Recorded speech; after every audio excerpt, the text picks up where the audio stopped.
Welcome back sa ating channel. Naging mainit nga na usapin di umano sa mundo ng social media.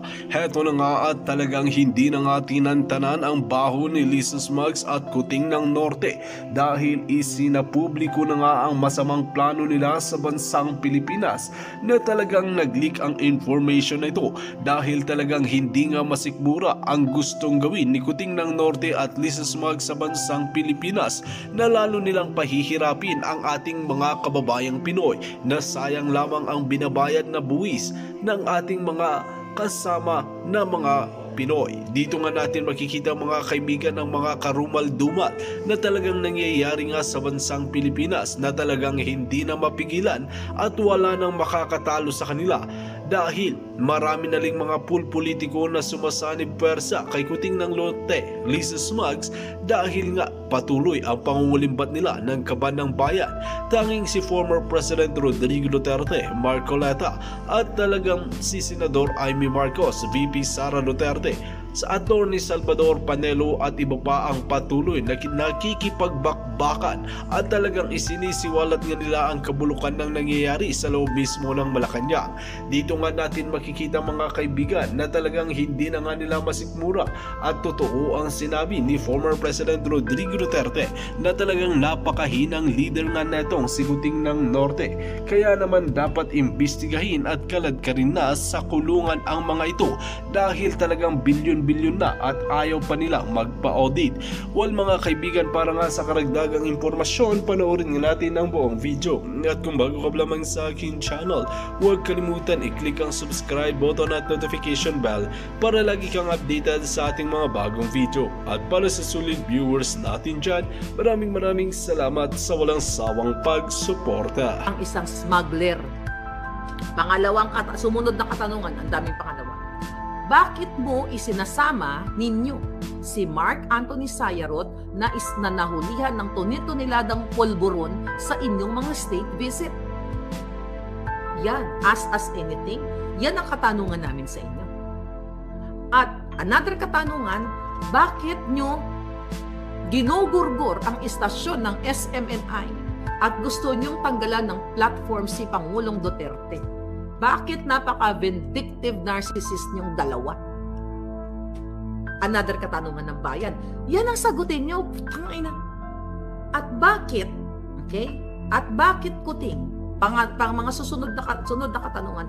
At bakit hanggang ngayon, okay? Hindi mo ipakita sa taong bayan na ikaw ay malinis sa pulbura o sa pulburon. Diba? Kasi, tatanungin ka namin, magpa-pulburon test ka para malinis ka sa taong bayan na hindi ka talaga sumisinghot ng polboron. Yan ang mga importantong tanong, hindi yung, may date ba kayo? May time pa ba kayo to each other? Lalalala, nya, sinungaling, butod, alpot, kiatay. At ito katanungan, magtanong ka dyan palang, babasahin ko. At bakit, okay, sabay-sabay tayong maging milyonaryo, sabi ni Justin, at bakit hindi nyo pa, ikaw bilang isang presidenteng Kuting na kasing laki ng butiki ang jetlog na laging pinipitik ni Lisa, bakit ikaw mismong hindi mamuno sa ngalan ng transparency na paimbestigahan, i-push mo ang 433 lotto winners noong 2022 at bakit hindi mo yan tanggalin yang si Mel Robles na yan? Bakit hindi mo siya tanggalin? Kasi hindi mo talaga siya tatanggalin dahil kasabwat ninyo. Kasabwat ni Lisa, magpapanalo ng mga peking na nanalo at kayo-kayo. Yan ang katanungan ng bayan. Okay? Another tanong. Okay? Okay. Ito, sinulat ko. Bakit ayaw nyo mamigay ng french fries? Di ba palangga? You know that? Bakit ayaw ni Lisa mamigay ng french fries? Baka naman ng potato corner sa loob ng Malacanang at gusto ng buwaka ng ina mong asawa, kayo dalawa, kayo mga hayop kayo lang ang kumain ng french fries. Pera naman ng bayan yan. Ang gusto nyo kayo lang, yung mga ordinary, yung mga CSC worker doon from civil service, ay ayaw nyong pakainin. Kayo lang ang gustong lumamon. Jutang ginina ninyo. Basta panibagong katan kasi ask anything. Bakit pinapayagan mo si Tambaluslos na gamitin ang pera ng bayan, bayaran ng tig 20 million ang mga buwaka ng GNMS na taksil sa bayan ng mga kongresista para ipilit ang People's Initiative para manatili ka sa pwesto. As anything, ito galing sa taong bayan, galing sa amin, hindi galing sa gawa-gawa niyong troll. Gusto niyo ng mga tanong? Okay. Bakit sinungaling kayong mga hayop kayo? Bakit kayo mambubudol? Yun, given na yan. Right? Ngayon, ito pa. Okay. Bakit ang mga oligarchs ang ina-appoint nyo? Bakit mga kamag-anak ninyo ang ina-appoint ninyo? Diba? Bakit ang mga kamag-anak nyo at lalo na kamag-anak ni Lisa Smugs ay report sa atin ng Puting Ahas na pinapasweldo ninyo as ghost employees kahit hindi nagtatrabaho? Bakit ang kapatid ni Lisa Smugs na si Martin Araneta ay nag-bridge o nag-broker pala ayon sa ating Puting Ahas noong kapapanalo mo Kuting na nanghingi si Lisa Smugs at ng kanyang kapatid ayon sa ating source sa ating Puting Ahas sa TV5 nanghingi ng 600 million para sa merging ng ABS-CBN at Channel 5. Yun ay nakuha nating impormasyon. Bakit hindi nyo sagutin yan? Bakit Kuting, tahimik ka na yung in-appoint mo sa Philippine Ports Authority na si Jason Tiago ay nagpatayo na ng mala Beverly Hills na bahay, hindi lang 3, 4, baka sobra pa.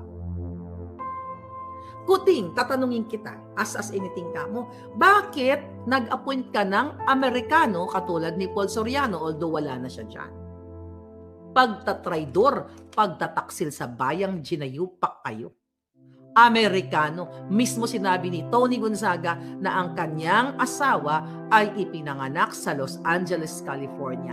Isa pong matibay na statement na binudol kayo. Even though wala na siya sa gobyerno, pero binudol at tinaksil sa konstitusyon.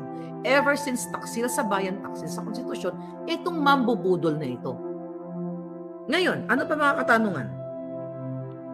Ano kayo dyan mga palangga? Mag-comment kayo para mabasa ko. Ano pa mga katanungan nyo kay Kuting? Kasi nakikinig sila. Ask us anything daw eh. Okay. Okay, next. Bakit mo pinapasok ang ICC noong December pa lang? Sa pakikipagsabuatan ng immigration ng Department of Justice, bakit nyo pinapasok sa Malacanang itong January si Irene Kang? Bakit nyo in-entertain kung mismo galing sa bunganga mo, Kuting, na walang pakialam ang ICC sa atin dahil mayroon tayong may sarili tayong soberenya na hindi dapat tayo nangingialam at hindi panghimasukan ang ating konstitusyon dahil mayroon tayong sariling batas at hindi tayo hawak ng ICC. Yan ang katanungan, hindi mga patwidang sinikano ay nagdidate, butod-butod, mga bigaon, alpot, patutot, kulot-kulot ang sabot. Okay. Next. Ayan. Bakit mo hinahayaan si Lisa Smugs na mag-appoint ng mga smuggler? Oh, ikaw na rin nag-appoint yan. Bakit mo hinahayaan Kuting as anything? O kayo, ikaw, Lisa Smugs. Bakit si Lisa Smugs ay nandoon sa loob ng Okada, nakipag-meeting at may hawak tayong ebidensya nang nakialam siya sa intra-dispute ng isang foreign direct investment? Supposedly, di ba? Ang pinag-uusapan dyan sa PIPI, yung jutang dyan ng People's Initiative na yan, kailangan mag-PI para makapasok na ang mga banyaga para makapagnegosyo sa ating bayan. Pero bakit si Lisa Smugs at si Tambaluslos, ayon sa ating informer, mga palangga, at si Altenco, bakit kayo nandoon sa loob ng Okada premises? Hindi kita naman kayo kumain doon eh. Nandoon si Michelle Lazaro. Ando doon yung mga executive ng Okada. Bakit si Lisa ay nakikialam? Si Altenco ng Pagcor, lahat mga hinayupak, bakit kayo nakikialam sa negosyo na wala kayong dapat pinapanigan? Paano tayo magkakaroon ng FDI, Foreign Chucho Direct Investment, kung ginigipit nyo ang katulad ni Mr. Okada at binigyan nyo pa ng warrant of arrest at inismag test. Mag-shot. Inismag-shot ko ba? Smuggler kasi mga palagay. Bakit? Yan ang katanungan ng taong bayan. At bakit Kuting Junior niloloko nyo ang mga tao, like sa Cebu, na bumili si Tambaluslos ng 25 pesos per kilo na bigas. Ilan yun? 200 million ba yun? Kung tama pagkaalala ko. Whatever. 20, 50, 100 million. Kunyari, ating 100 million. Bakit bumili ang pinsan mong Judas ng worth 25 pesos per kilo na bigas, total of 100 million, gamit ang pera ng Cebuanos? Tapos, ibinenta nyo ng 20 pesos sa tao at pinalabas ninyo sa media, this is dream come true. Na nagkaroon na, naganap na ang pangako ni Kuting na may 20 pesos per kilong bigas. Pero ang totoo, ginamit ang pera ng mga Cebuano ng Kapitolyo ng Cebu para bumili ng mahal na bigas at ibenta ng mura para palabasin ninyo na nagmura ang bigas. Pambubudol yan.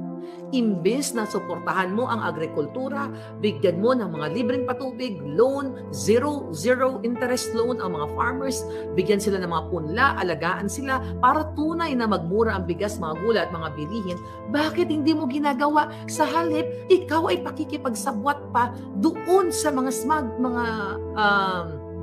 tatlong kumpanya, okay, ng sugar. Okay, tingnan natin.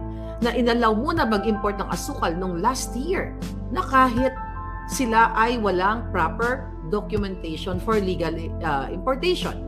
I think this is it. Hinanap ko lang dito pa lang ako meron. Kung may picture pa ba. Okay? Ayan, ito yata. Escaler. Ito, escaler ko. Ayan. Yan, natatandaan ninyo. Bakit pinayagan mo yung mga traders na yan, sugar traders na yan, ayan, nakasama kayo ni Tambaluslos, mga hayop kayo. Babalikan natin yung issue na yan. Okay, no? Ikaw ay Agriculture Secretary pa. Ayan, si Edwin Lee, si Escaler, sino yan? Ayan pa si Pangamiban. Oh, anyway, yung tatlong traders na yan, bakit mo pinayagan yan na mag-import, okay, ng asukal nung time na yan, nang walang proper documentation? So, smuggling yan. Dahil porket yan ay si Escaler ay nagtulong kay Lisa Smugs, binigyan si Lisa ng cheque. Hawak ko rin ang ebidensya niya. Kaya huwag kang pakakasiguro, Lisa Smugs. Sabi ko sa'yo, gakalad ka rin kita. Gumamit ka, gamitin mo lahat ng proxy para gipitin ako, kasuhan and everything. Tignan natin. The truth will come out. Nasa taong bayan ng huling halakhak, hindi sa'yo. Akala mo, baka umiikot na tumbong mo. Ha? Baka umiikot na tumbong mo, gusto mo makaladkad. Come on, ipagpatuloy mo, tuloy-tuloy ninyo. Hindi nyo kayang bayaran ang lahat. Kaya nyo magbayad ng hitman, ng magugurgo sa akin. Ba't sisiguraduhin ko, mga palangga, na hindi makakadikit ng hitman sa atin? At alam nyo na oras na may mangyari sa akin, ang walang ibang magpapategi sa akin, magpapagurgur, itong bakang inang gobyernong ito. Ngayon, another katanungan. Okay? Bakit tahimik ka, Kuting?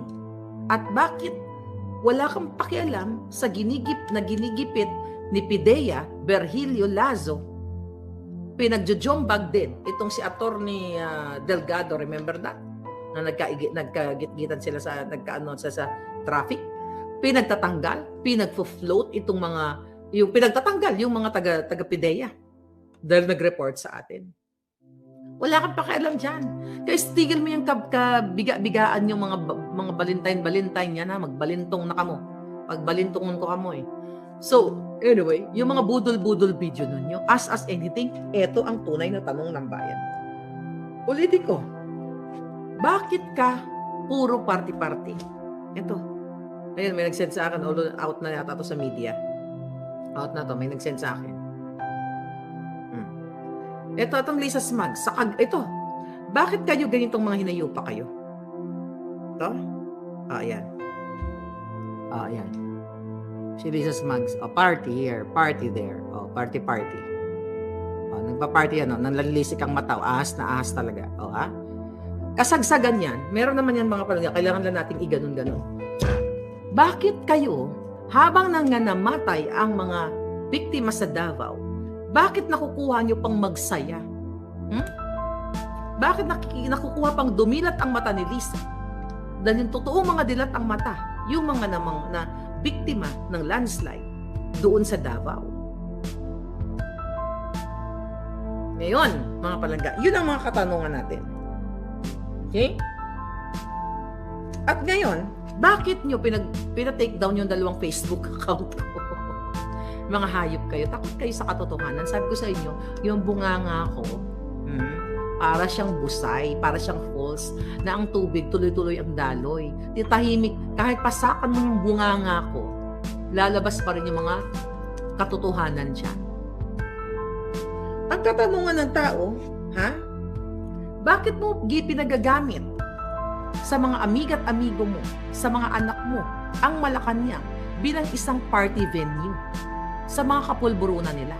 Mga anak mo, si Robles, na akala ninyo pagmamayari nyo Malacanang, pa-fireworks, pa-birthday, ginagamit ninyo ang pera ng bayan. Imagine nyo po, mga kababayan, yung mga butler, yung mga nagsiserve dyan, yung mga security, lahat ng mga tao sa Malacanang, bayado yan ng taong bayan. Pera nyo yan, pera nating lahat. Ngayon, ginagamit ng hayop na to. Tapos, as anything, ang kanilang mga katanungan, galing din sa kanila. Nasaan ang fairness doon? At bakit, ito tanongin natin sa kanila. May tanong ba kayo? Please be part of this, okay? Okay. Edgar Gonzalez, yung legit account ko po, basahin nyo sa description. Don't follow na kahit kamukha ng Facebook, huwag po kayo basta mag-follow o mag-subscribe. You make sure na nakaklik kayo sa link nitong video na to. Nasa ilalim po yan. Lay Siensate, thank you pala for coming here. Okay? Ano yung mga tanong ninyo, mga kababayan? Ano pa? Sa dami ng sa dami ng mga kabalbalan, tulungan niyo ako magtanong. Magtanong kayo, babasahin natin para marinig.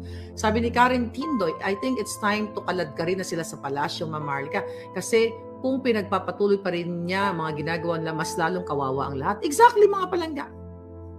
Di ba? Exactly. Ang Vega Warp. Okay? Ako, ano yun? Naging tanong ko, nasaan na? Ano yun? Ano yung tanong? Bakit di pa bumababa sabi ni Marlene, bakit di pa bumababa si Kuting at si Lisa? Malapit na yun, kakaladkarin niyo muna. Ang presyo ng mga bilihin, ang bill sa mga tao, hindi makaya, halos doon na lang umuwi ang kinikita, sabi ni Jose Salayo. Exactly, that's a good question. Bakit Kuting? Na ang mga oligarchs, itong pinag-usapan natin si Sabine Aboitis, yan sa Department of Energy. Bakit may mga conflict of interest ang mga pinaglalagay mo? Bakit hindi mo natutupad na pabababain mo ang kuryente, ang mga tubig? Bakit ang bill ng tubig? Bakit ngayon? Hirap na hirap ang mga Pilipino. Yan ang tanong. Hindi pa tweetams yung kabalbalan yung dalawa. Alright? Anong tanong? Taas ng kuryente. Nakakatakot ang mukha ni Lisa, sabi ni Alicia. Mudlo. Alright? Nako, wag nang umasa ang mga Pinoy sa Adming Marcos dahil dilawan ng mga yan. Walang awa sa mga hirap. Pera lang iniisip nila, sabi ni Jasmine. Exactly. Good morning, Miss Marlica. Please ingat dahil bad weather. Oo nga, palangga. Okay, ano pa mga katanungan nyo? Bakit po hindi magsalita ang mga media? Ayun, that's a good. Sabi ni Lay. Bakit sinupalpalan nyo ng pera ang mga mainstream media o tinatakot nyo sila? Well, ito na lang yung SMNI. Bakit nyo pinatatahimik ang SMNI? Na valid ang kanilang prangkisa. Bakit nyo sila pinapatahimik? Alam ko na yung sagot. Kasi nga, si Lisa Smugs galit na galit kay Duterte. Bakit ka, Lisa, galit na galit kay Duterte? Alam ko rin ang sagot.